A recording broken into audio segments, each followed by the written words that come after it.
Hello guys and welcome back to RJ Academy. I'm your host, mentor, tutor by whatever name you would like to call. My name is Rishabh Jain and आज हम आगे क्या पढ़ने वाले हैं? हम partnership के और कुछ कॉन्सेप्ट्स को बारे में और समझेंगे। आ, ठीक है। एक है ना मेरे को अभी किसी किसी किसी ने बोला कि सर सीए के अंदर है ना हमारे एक सर हुआ करते थे, नाम उनका क्या था मेरे को याद नहीं, पर वो चिंटी चिंटी करते थे। ठीक है, अब वो पता नहीं मेरे को क्यों तुम लोग चिंटी बोल रहे हो। I really don't know that. Anyways, अगर जोक के बारे में बोला है तो जोक के हिसाब से उसको लेंगे, सीरियस नहीं होंगे। बट हाँ, मैं चिंटी नहीं हूँ। चलो, फेयर इनफ। तो आगे का टॉपिक को स्टार्ट करते हैं और आगे के टॉपिक के अंदर और क्या हमारे कॉन्वर्जेशन है उसके बारे में समझते हैं। बट बिफोर दैट गाइस, किसी को भी कोई भी दिक्कत आ रही है कहीं पे भी, और काफी लोग मुझे इंटरेस्ट दिखाते जा रहे हैं आजकल का, मेरी जो क्या बोलते हैं उसे डाउट क्लियरिंग सेशंस है उसके अंदर तादाद बढ़ती जा रही है। मतलब सब लोग पढ़ाई करना शुरू कर दिए हैं। हाय कुशाल। हाय नेहा। हाय अक्षय। चलो परफेक्ट है। Hi Suraj. Hi Saumya. Good morning, good morning guys, good morning.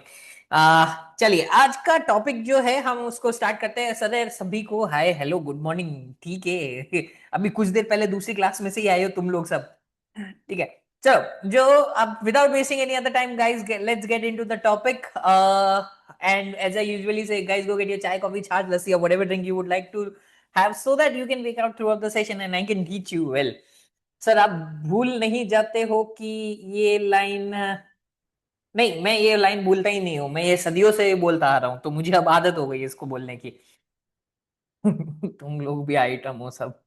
चलो, मैं अपनी स्क्रीन शेयर कर रहा हूँ, मुझे बता देना मेरी स्क्रीन दिख रही है कि नहीं दिख रही है।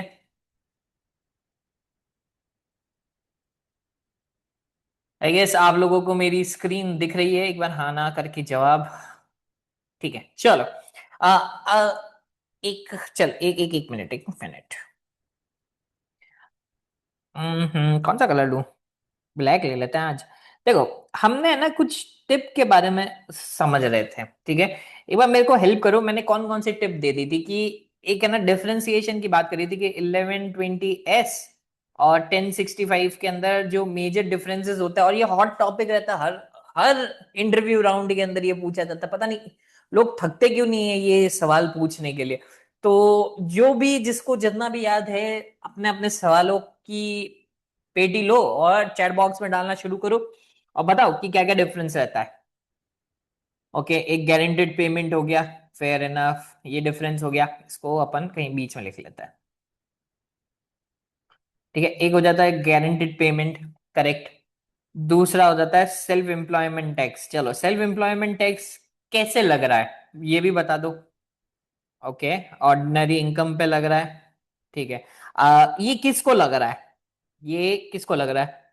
ग्रेट, ये जनरल पार्टनर्स को लग रहा है। तो क्या लिमिटेड पार्टनर्स को कुछ लगेगा क्या? कोई भी टैक्स लगेगा क्या? मतलब self employment tax limited partners को लगेगा? नहीं नहीं लगेगा। क्यों नहीं लगेगा? अगर उसके पास में 1099 NEC से इनकम आ रही है तो उसको सेल्फ एम्प्लॉयमेंट टैक्स लगेगा, ठीक है। और कुछ? ठीक है, यहां तक तो सब कुछ क्लियर है। ओके, एक इंटरेस्टिंग चीज भूल गए, वेजेस। क्या हम वेजेस दे सकते हैं पार्टनरशिप में पार्टनर्स को? हाँ करेक्ट, तो वेजेस भी नहीं दे सकते। तो ये तीन तो आपको याद रखने पड़ेंगे, ये बड़े बहुत ही कॉमन रहता है और ये बहुत इंटरेस्टिंग भी रहता है। और सबसे ज्यादा इंटरेस्टिंग ये सेल्फ एम्प्लॉयमेंट टैक्स रहता है। यहाँ पर क्या टैक्स प्लानिंग का सिनेरियो रहता है। एक चीज समझाता हूँ। जैसे कि क्या होता है, कई बार सोल प्रोप्राइटर्स होता है। अब सोल प्रोप्राइटर्स क्या करते हैं कि हस्बैंड और वाइफ ही काम करते हैं, बिजनेस रन करते हैं। तो कोई बोलता नहीं है, तो वो क्या करते हैं कि 1040 का जब रिटर्न फाइल करते हैं तो उसके अंदर स्केड्यूल सी होता है, ठीक है। वो स्केड्यूल सी के अंदर अपने बिजनेस की एक्टिविटीज को रिपोर्ट कर देते हैं। तो एक क्लाइंट मेरे पास में आया, उसकी स्केड्यूल सी की इनकम बहुत अच्छी थी, ठीक है। बट अब क्या प्रॉब्लम हो रही थी, स्केड्यूल सी के कारण उसको सेल्फ एम्प्लॉयमेंट टैक्स भी देना पड़ रहा था। मतलब कि ऑर्डिनरी टैक्स भी देना पड़ रहा था, और स्केड्यूल सी के कारण जो इनकम हो रही थी उस पे सेल्फ एम्प्लॉयमेंट टैक्स भी देना पड़ रहा था। तो हमने उनको एडवाइस करा कि यार ये काम करो तुम, कि ना पार्टनरशिप मत फॉर्म करना, हस्बैंड वाइफ हो तो पार्टनरशिप मत फॉर्म करना। एक क्या करना कि ये 1120s फाइल कर दो तुम, ठीक है, अपने जो स्केड्यूल सी के जो बिजनेस को हो ना, अब तुम 1040 के अंदर रिपोर्ट नहीं करना, मत करना, और 1120 के अंदर जाके उसको रिपोर्ट करना। अब इससे फर्क क्या हो जाता है कि एक तो वो सेल्फ एम्प्लॉयमेंट टैक्स से बच जाता है, दूसरा उन वो लोग अपने आप को एक रीजनेबल अमाउंट तक सैलरी भी दे सकता है। ठीक है, वो सैलरी भी दे सकता है। तो दो बेनिफिट्स निकल के आ जाते हैं, दो बेनिफिट्स निकल के आ जाते हैं। ठीक है, बट अब कोई बोलेगा तो सर अगर सेल 1120 के अंदर इतने बेनिफिट्स है तो सब लोग 1065 की तरफ क्यों जाते हैं? तो उसके भी बहुत सारे बेनिफिट्स होते हैं। अभी जब कुछ बेनिफिट्स मैं भी बताऊंगा तो वो अभी देखना, वो नोटिसेबल हो जाएंगे। ठीक है, अब क्या हो रहा है कि सेल्फ एम्प्लॉयमेंट के अंदर सर 1065 का एक और जो बेनिफिट रहता है वो ये बेनिफिट रहता है कि स्पेशल अलोकेशन कर सकते हैं हम पार्टनर्स को। ठीक है, ये हमारे बहुत काम आता है। इवन प्रैक्टिकल सिनेरियो के अंदर मैंने बहुत सारे ऐसे केसेस देखे हैं, और बहुत सारे सिनेरियोज रहते हैं जहां पर है ना पार्टनर्स स्पेशल एलोकेशन लगते हैं। अब स्पेशल एलोकेशन का सिंपल से अगर मैं मतलब समझाऊं तो क्या हो रहा है कि अ, कोई पार्टनर्स ऐसे होते हैं जिनके पास में नॉलेज ज्यादा होती है, कोई पार्टनर के पास में कैपिटल ज्यादा होती है, किसी के पार्टनर के पास में कनेक्शन ज्यादा होते हैं। तो जनरली क्या होता है कि जितना हम कैपिटल इंट्रोड्यूस करते हैं हम उसके बेसिस पे ले लेते हैं, प्रॉफिट शेयरिंग लेता है। तो जितना अगर 50-50 हो रहा है या 80-20 हो रहा है, उसके बेसिस पे हमारा प्रॉफिट शेयरिंग होता है। तो मतलब अगर किसी ने बिजनेस के अंदर 100,000 इन्वेस्ट करें, तो ये अज्यूम करते हैं कि पार्टनर ए ने भी 50,000 भी इन्वेस्ट करे, पार्टनर बी ने भी करे। या अगर 80-20 का रेशियो है तो 80,000 पार्टनर ए ने किया है और 20,000 पार्टनर बी ने किया है। तो ये ऑप्शंस रहते हैं हमारे पास में। बट जो जो नई टिप है, ठीक है, नई टिप जो रहती है, जो डिफरेंशिएशन का क्रिएट होती है, और ये याद रखना, ये भी काम की रहती है और बहुत काम आता है, कि एक ना पार्टनरशिप एग्रीमेंट बनता है। और पार्टनरशिप एग्रीमेंट के अंदर हम है ना स्पेशल अलोकेशंस दे देते हैं, स्पेशल अलोकेशन दे देते हैं। अब जो स्पेशल अलोकेशन है उसका रीजन ये रहता है,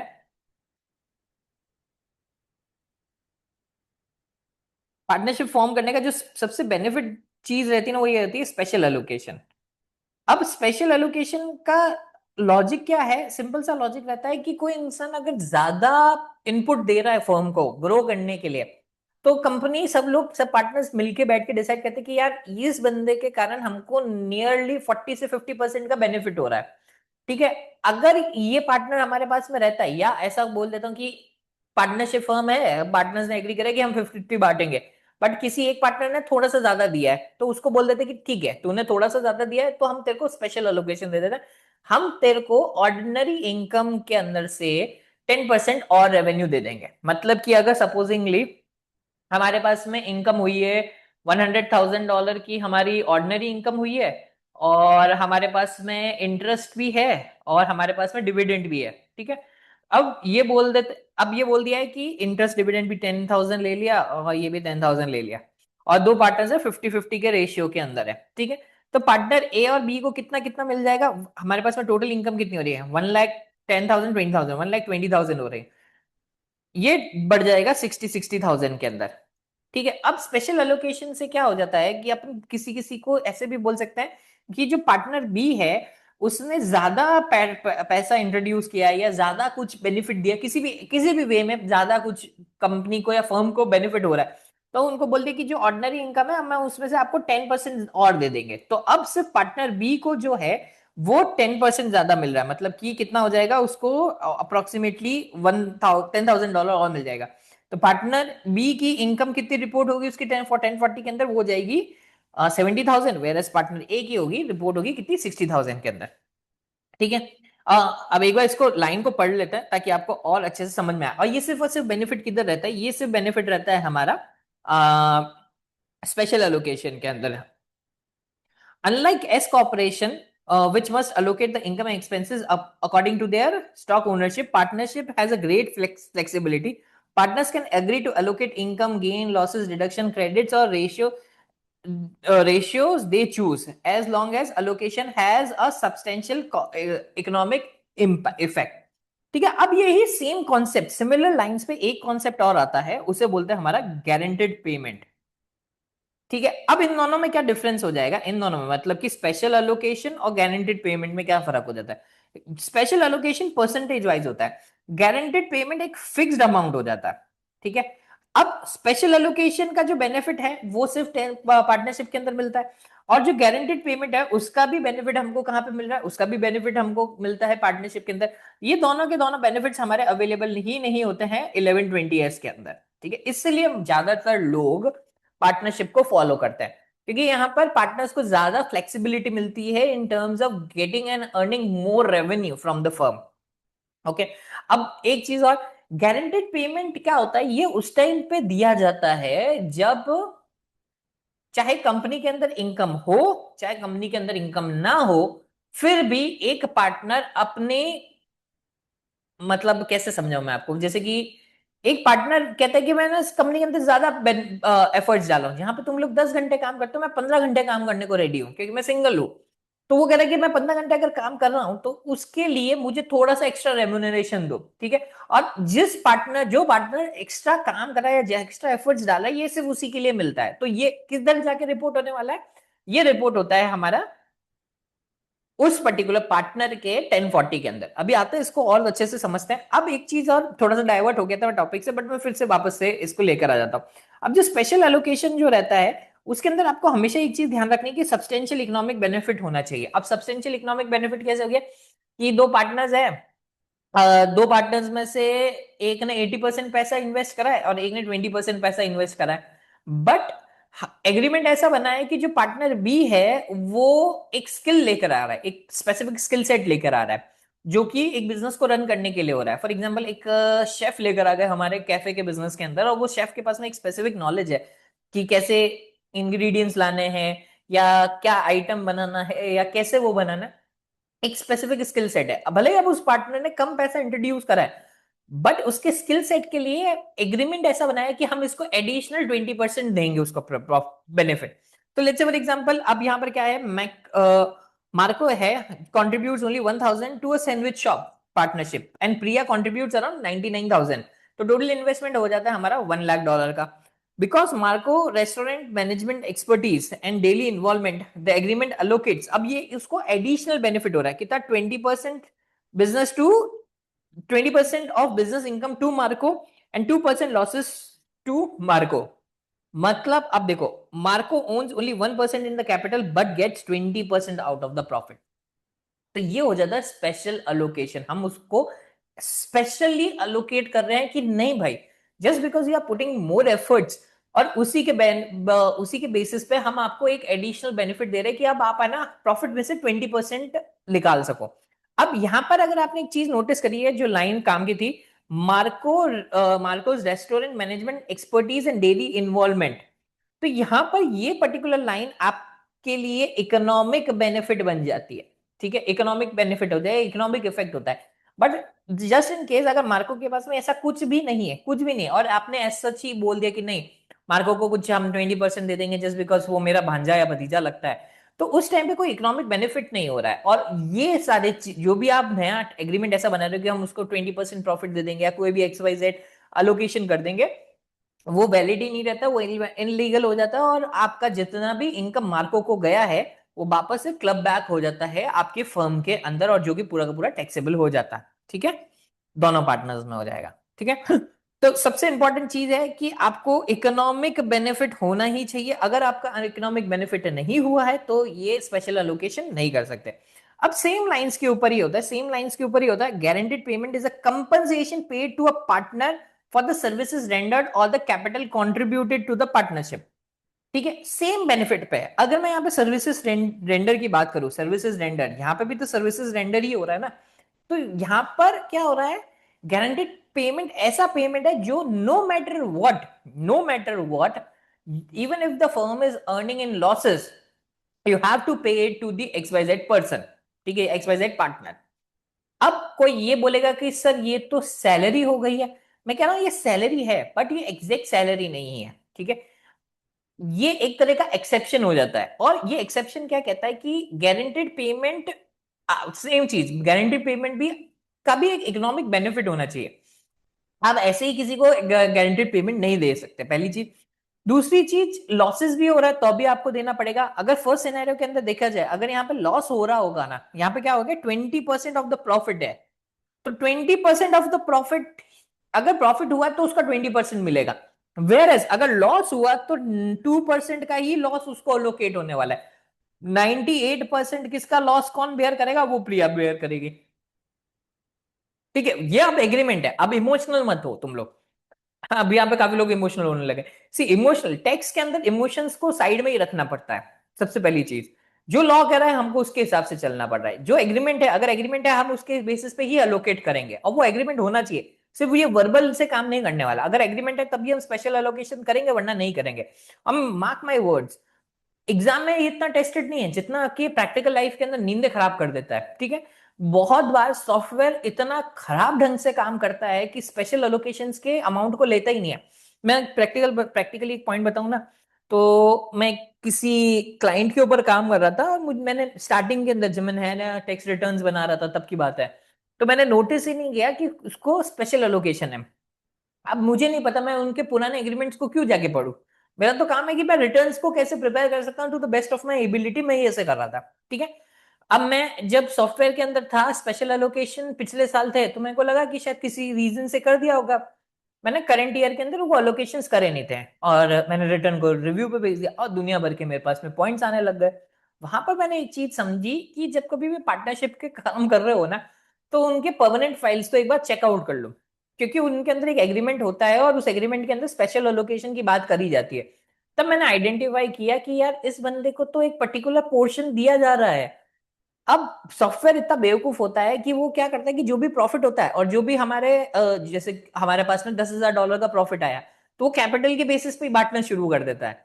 अगर हम उसको इंस्ट्रक्ट नहीं करते कि भाई ये 10% है एक्स्ट्रा जो उस एक्सवाइजेड पार्टनर को जाएगा, तो वो लेता ही नहीं है, वो लेता ही नहीं है। तो आपको स्पेसिफिकली इंस्ट्रक्ट करना पड़ेगा कि नहीं यार, इसको स्पेशल एलोकेशन है, पार्टनर ए को जाएगा 10% ऑफ द प्रॉफिट।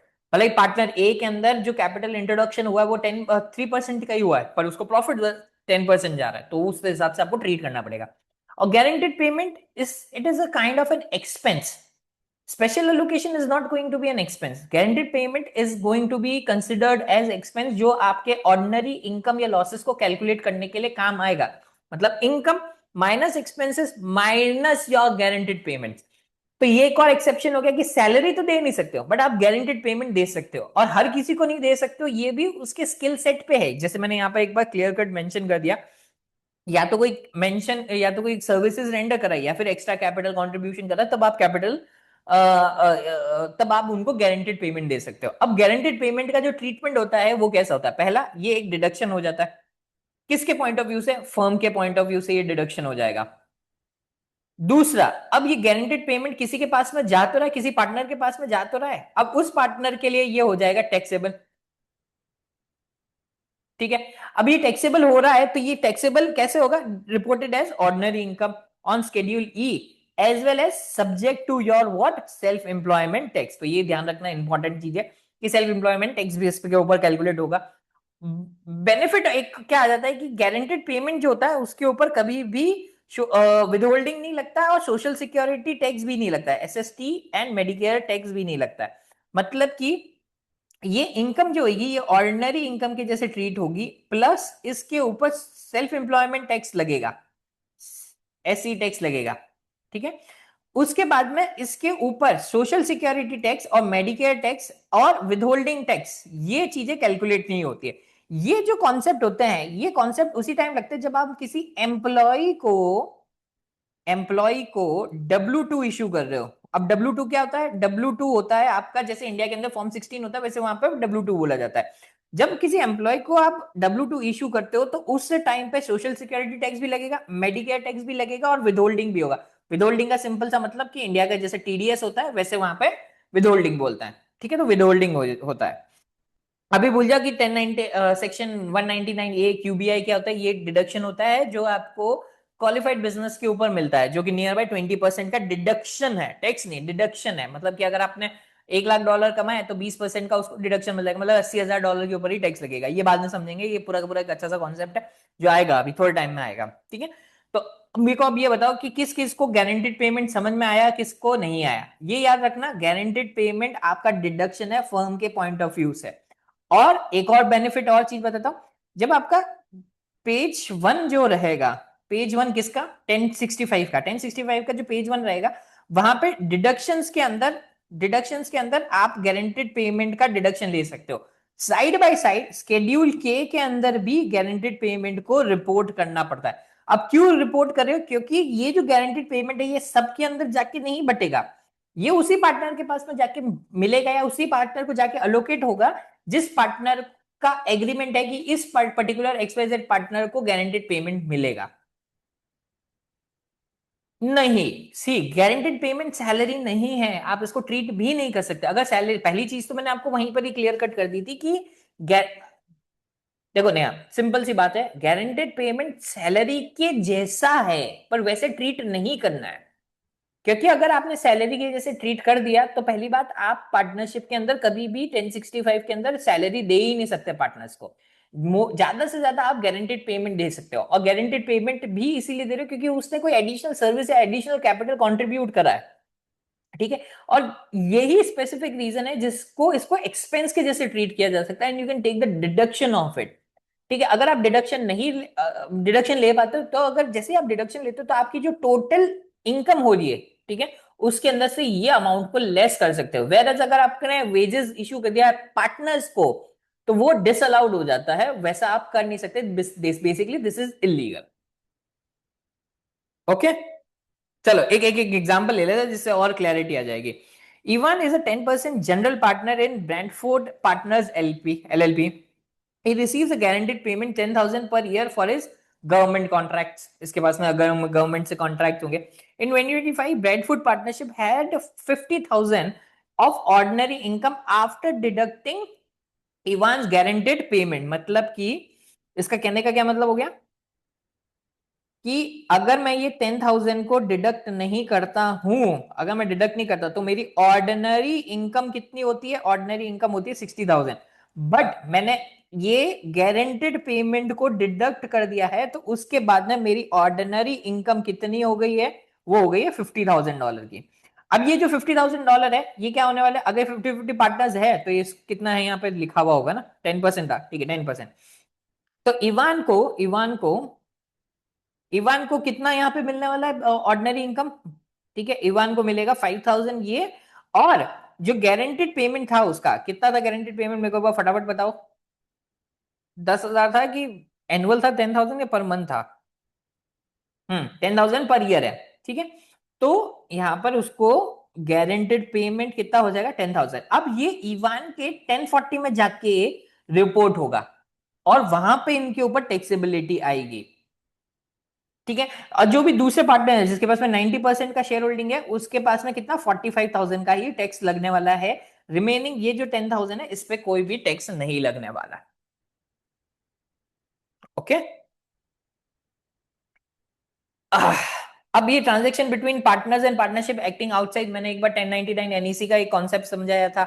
एक बार फटाफट मेरे को बता दो, मैंने 10 बार इस कॉन्सेप्ट को समझाया है।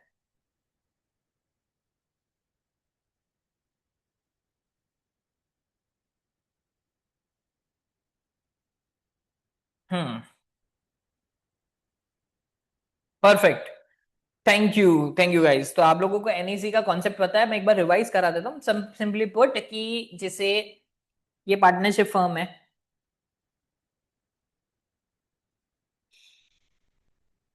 ठीक है, इस पार्टनरशिप फर्म के पास में एक पार्टनर है जो कि एक तरह से पेंटर है, जो कि एक पेंटर है। अब ये जो पार्टनर है वो लिमिटेड पार्टनर है, ठीक है, ये उसी टाइम पे कॉन्सेप्ट लगेगा। अब क्या होगा कि पार्टनरशिप फर्म अपने ऑफिस को रेनोवेट कराना चाहती है, कलरिंग कराना चाहती है। तो ये जो पार्टनरशिप फर्म है ये इस पार्टनर के पास में आए और उसको बोला कि हमारे इस ऑफिस को पेंट कर दो आप।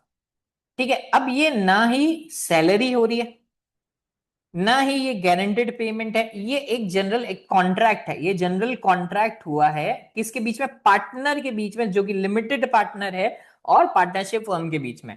अब पार्टनरशिप फर्म जब इसको ये पेमेंट करेगी, फॉर एग्जांपल $10,000 का पेमेंट करा है, तो यहां पर वो इसको इशू करेगी 1099 एनईसी। एनईसी का फुल फॉर्म क्या होता है? Non employ compensation. क्योंकि ये एम्प्लॉय नहीं है और ये एक तरह से कॉन्ट्रैक्ट है, तो ये कॉन्ट्रैक्ट के बेसिस पे उसको पेमेंट करिए। तो यहां पर क्या हो रहा है कि पार्टनरशिप फर्म इस 10,000 का डिडक्शन ले पाएगी, फर्स्ट थिंग। सेकेंड थिंग, ये जो लिमिटेड पार्टनर है ये अपने स्केड्यूल ई के अंदर जाके इस 10,000 को रिपोर्ट करेगी, या फिर अगर ये इसका बिजनेस ही करता है तो ये स्केड्यूल सी के अंदर भी जाके रिपोर्ट कर सकता है। चॉइस है, ये दोनों में से एक चॉइस है, दोनों में नहीं होगा, एक जगह होगा।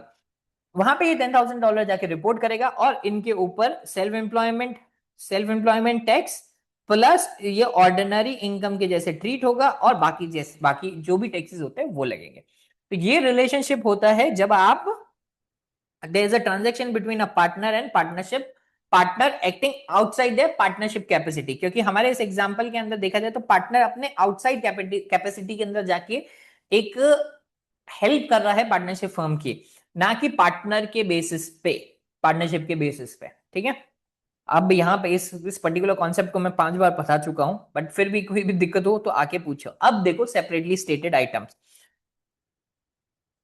हमने जब स्टार्टिंग करी थी कॉन्वर्जेशन की, मैं एक बार कहाँ गया,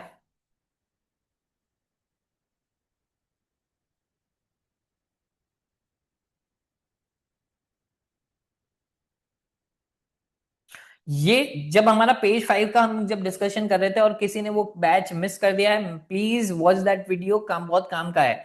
अगर हम पार्टनरशिप के अंदर है और पार्टनरशिप कर रहे हैं और हमको ये नहीं पता है कि सेपरेटली स्टेटेड आइटम्स कौन कौन से हैं, तो वॉच दैट वीडियो। और पार्ट क्यों हम स्केड्यूल के बना रहे हैं, मैं उधर अच्छे से बताया था, क्योंकि हर इनकम की एक डिफरेंट तरीके से टैक्सेबिलिटी होती है जब हम 1040 बनाते हैं। याद रखना कि 1065 and 1120 S have a very close relation with your 1040 via your schedule K1। ठीक है, बहुत ही इंटरेस्टिंग चीज रहती है, और इसका रिलेशन अगर आप लोगों ने नहीं समझा तो ये प्रॉब्लम दे देता है। ठीक है, एक बार हम देख लेते हैं वापस से कि क्या क्या हमारे आइटम्स होते हैं जो कि सेपरेटली स्टेटेड आइटम्स होते हैं। ओके, एक बार इसको पढ़ लेते हैं। Each year partnership provide schedule K1 to each partner showing two categories, ordinary income and losses and separately stated items. Now separately stated items must be broken out individually because they retain a special tax character when they flow through the partnership personal return. Okay, जो मैं बता रहा था relation की क्या होता है कि 1065 का K1 के थ्रू वो 1040 के अंदर रिपोर्ट होता है, तो ये बहुत स्पेसिफिक रीजन होता है। और इसी के चक्कर में हम कुछ ऐसे आइटम्स है जो, और ये एग्जॉस्टिव लिमिट है, इसके बाहर कुछ नहीं जाने वाला, रटना नहीं है, याद रखना नहीं है। ओके ना, रात याद कुछ नहीं रखना, दिमाग में रखो कि कौन कौन से रहते हैं। ठीक है, अब वो कौन से सेपरेटली स्टेटेड आइटम्स है? Net short term capital gain and losses, net long term capital gain and losses, charitable contribution. Again charitable contribution is your expense, हम एक्सपेंस को डिफरेंट तरीके से बता रहे हैं। Okay, dividend received, foreign taxes paid to US possession, मतलब कि अगर गुआम हो जाता है या पोर्टोरिको हो जाता है वहां से कुछ आ रहा है। सेक्शन 1231 का गेन एंड लॉसेस डेप्रिसिएशन जो कि रिकैप्चर हो रहा है। सेक्शन 1250 के अंदर सेक्शन 179 का डिडक्शन जो कि एडिशनल डेप्रिसिएशन का, tax exempted income and related expenses, investment income and related investment expenses, rental income and expenses, recovery items और भी बहुत सारे हैं, क्वालिफाइड 1099 ए वेजेस और unadjusted basis immediately after the acquisition. अभी के लिए सिर्फ इन नाम को देख लो, याद कर लो। इसमें से काफी सारे जो आइटम्स है ये आपके 1040 से रिलेट करेंगे। 1040 के अंदर इनकी डिटेलिंग में आएगी। अभी करंटली ये इतना डिटेलिंग में नहीं है क्योंकि ये 1040 का पार्ट है। हर चीज का अलग तरीके से एक ट्रीटमेंट होता है। फॉर एग्जाम्पल, अगर हमारे पास में कैपिटल गेन एंड लॉस हुआ है, कैपिटल गेन का लॉस हुआ है, अब ये जो लॉस है जब हम 1040 पढ़ेंगे तो हमारे पास में लिमिटेशन होती है कि $3,000 तक का ही लॉस हम सेट ऑफ कर सकते हैं। दूसरा, हमारे पास में रेंटल इनकम है, जैसे कि स्केड्यूल ई है और उससे हमारे पास में रेंटल इनकम है, तो एक एक्सेप्शन आता है कि मैक्सिमम हम $25,000 तक का लॉस हम हमारे दूसरे या फिर ऑर्डिनरी इनकम्स के साथ में सेट ऑफ कर सकते हैं। क्योंकि स्केड्यूल ई जो होता है ये आपके पैसिव इनकम के लिए रहता है, पैसिव इनकम एंड एक्सपेंसेस के लिए रहता है। तो वहां पर एक लिमिटेशन आ जाती है कि आप पूरा का पूरा लॉस को सेट ऑफ नहीं कर सकते, उधर कुछ पैरामीटर्स होते हैं, उनको अगर आपने क्वालिफाई कर दिया तो मैक्सिमम $25,000 तक के लॉस को आप सेट ऑफ कर सकते हो, वरना वो भी नहीं कर पाओगे।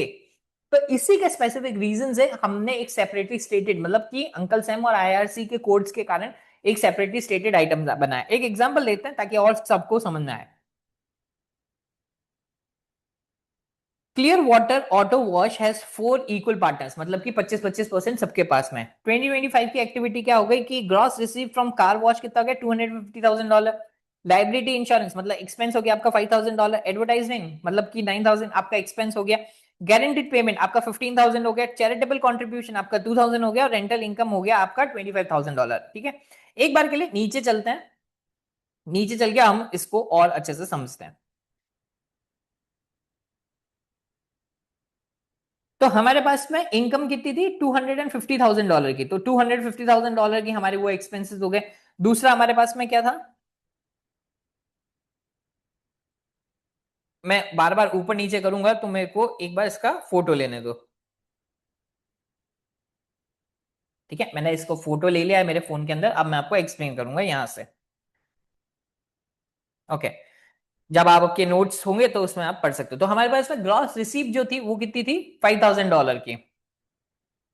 हाँ, हमारी ग्रॉस रिसीप्ट की कितनी, $250,000 की।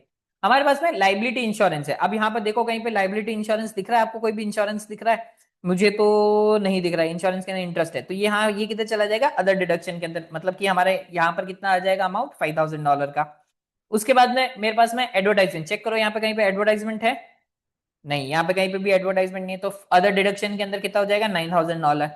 उसके बाद में हमारे पास पे गारंटेड पेमेंट्स है जो कि $15,000 के, यहाँ पे चेक करो guaranteed, oh guaranteed payments to partner है, तो लाइन नंबर 10 पे कितना आ जाएगा हमारा, $15,000।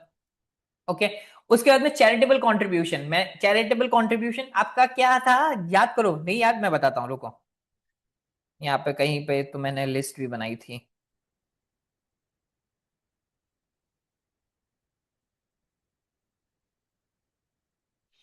चैरिटेबल कंट्रीब्यूशन डिडक्शंस के अंदर ये देखो, कैश कंट्रीब्यूशन हमारे, अरे क्या हुआ,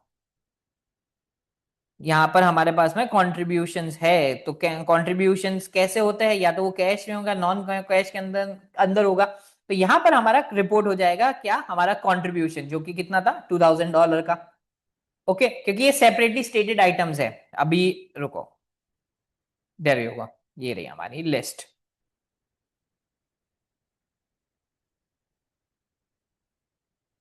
rental, guaranteed, ordinary, qualifying dividend, कहीं तो मिलेगा हमको अदर डिडक्शन। देखो box 13, example charitable contribution reduces taxable income charitable, ये हमारा वहां पर मतलब कहाँ पे जाएगा, हमारा स्केड्यूल ए के अंदर जाके ये चीज रिपोर्ट होगी, किसमें, 1040 के टाइम पे। That is why charitable other deduction, जो भी चैरिटेबल डिडक्शन होता है वो सेपरेटली स्टेटेड आइटम रहता है। ओके, उसके बाद में हमारे पास में एक और चीज थी, रेंटल इनकम। रेंटल इनकम के अंदर अब देखो क्या होता है, नोटिस रेंटल इनकम कितनी, $25,000 की। जनरली हम क्या समझते हैं कि यार ये तो ग्रॉस रिसीट है, इसमें ही हम $25,000 को डाल देते ना। ठीक है, बात सही है, बट ऐसा नहीं होगा, यहाँ के सिनेरियो के अंदर ऐसा नहीं किया जाएगा। अब रेंटल इनकम है, तो रेंटल इनकम हमारी क्या हो जाती है, सेपरेटली स्टेटेड आइटम। तो रेंटल इनकम जो $25,000 की है वो कहां पे जाके रिपोर्ट होने वाली है, net rental income and estate, मतलब कि $25,000 हमारे स्केड्यूल के पे जाके रिपोर्ट होने वाले। अब दो कौन से आइटम्स हमारे स्केड्यूल के पे जाके रिपोर्ट हुए, एक तो हो गया हमारा $25,000, एक हो गया हमारा चैरिटेबल कंट्रीब्यूशन। तो अब यहां पर हमारा जो ऑर्डिनरी इनकम है वो कितनी हुई, $2,50,000 -$15,000 -$5,000 -$9,000, मतलब कि $29,000 को हमको, $29,000 का हमको डिडक्शन मिला है। ठीक है, तो कितना हो जाता है, एक सेकेंड गाइस, ठीक है, तो 15, 20, 30 कितना हो गया, 20, 30 पीछे गया, $221,000 का हमारा ऑर्डिनरी इनकम निकलेगा। यहां पर आएगा ऑर्डिनरी बिजनेस एंड लॉस कितना, चल यार, 22,100।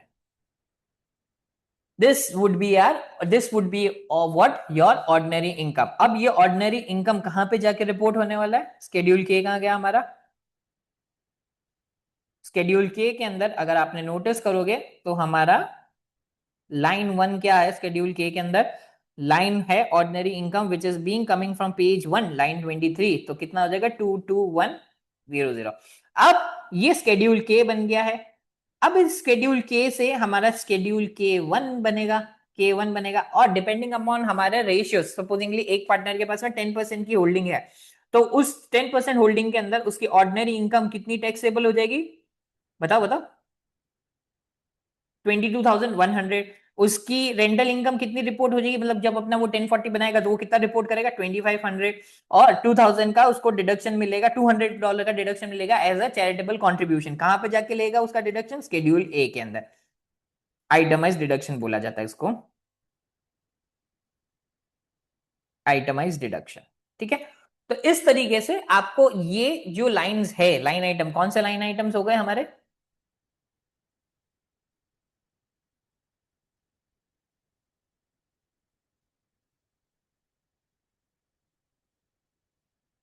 कभी कभी तो मैं ही भूल जाता हूं मैं अपने नोट्स को कहां रखता हूं, correct. So these are your separately stated items, इनको जरूर गो थ्रू करना, इनके आगे जितने भी स्टार लगाऊंगा उतने कम पड़ेंगे, very very very important, exam में आने के चांसेस है, और उससे भी ज्यादा 1000% ज्यादा ये आपके प्रैक्टिकल लाइफ में काम आएंगे। ठीक है, सो अब देखा जाए तो हमने अभी तक में काफी सारा कवर कर लिया है। एक और एग्जांपल ले लेता हूं ताकि आप लोगों को और क्लैरिटी आ जाए। Tramway advisor LLP receives what 50,000 in dividend, 40,000, मैं इसका एग्जांपल को वापस से फोटो ले लेता हूं। ओके, 40,000 एज, अब ये जो $50,000 है उसका बाइफर्केशन है कि 40,000 तो क्या हो रहा है हमारा क्वालिफाइंग डिविडेंड, एंड $10,000 होता है हमारा ऑर्डिनरी डिविडेंड। अब जो केलब है उसके पास में 25%, इसके पास में पार्टनर्स की, वो पार्टनरशिप की वो है, शेयर होल्डिंग है। तो पहले जाके चेक करो कि कहां पर ये जाके रिपोर्ट होने वाला है। सो सबसे पहले मुझे प्लीज बताओ, 20 क्या चीज है हमारा जो ऑर्डिनरी डिविडेंड है, सॉरी 50,000 का जो डिविडेंड है वो कहां पे जाके रिपोर्ट होगा, पेज 1 पे या स्केड्यूल पेज 5 पे। देखो डिविडेंड की जो इनकम है वो क्या है, डिविडेंड इनकम हुआ या एक्सपेंस हुआ, मुझे तो पहले ये बताओ। ठीक है, अब मैंने आप लोगों के क्लियर कर दिया, थोड़ा सा और पेज को बड़ा कर देता हूँ। मुझे को एक चीज बताओ, यहाँ पे कहीं पे भी आपको डिविडेंड की इनकम दिख रही है?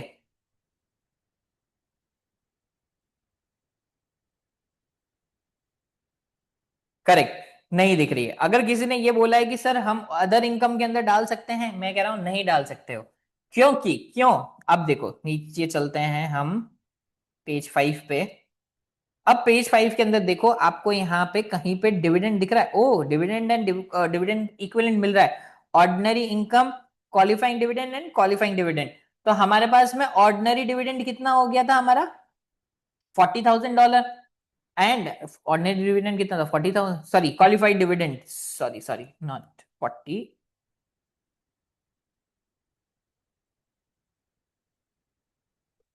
सो हमारे पास में ऑर्डिनरी डिविडेंड इज अराउंड $10,000, तो लाइन ए 6A के अंदर आ जाएगा हमारा क्या, $10,000, और 6B के अंदर कितना आ जाएगा, $40,000। ठीक है, अब क्या होगा जब ये अपना 1040 बनाएगा, ठीक है, जब स्केड्यूल के होगा, अब इसके स्केड्यूल के 1 के अंदर कितना आने वाला है, $10,000 का कितना होल्डिंग थी, 25%, 25% की होल्डिंग थी। तो वो ऑर्डिनरी डिविडेंड को अपने 1040 के अंदर $2,500 को दिखाएगा as what, as ordinary dividend, और $40,000 जो कि क्वालिफाइंग डिविडेंड है वो दिखाएगा विच वुड बी अराउंड $10,000। ठीक है, अब एक चीज ध्यान रखना, इन दोनों की जो टैक्सेबिलिटीज होती है वो अलग अलग होती है। जो क्वालिफाइंग डिविडेंड होते हैं इनके ऊपर प्रेफरेंशियल रेट्स मिलती है, जिसके ऊपर 15 एंड 20% की रेट्स मिलेगी। बट ऑर्डिनरी डिविडेंड होगा वो ऑर्डिनरी रेट्स पे जाएगा, जो कि मैक्सिमम 37% तक भी जाया जा सकता है। And that is the specific reason why we prepare schedule K. Fair enough, okay, एक बार इसको देख लेते हैं।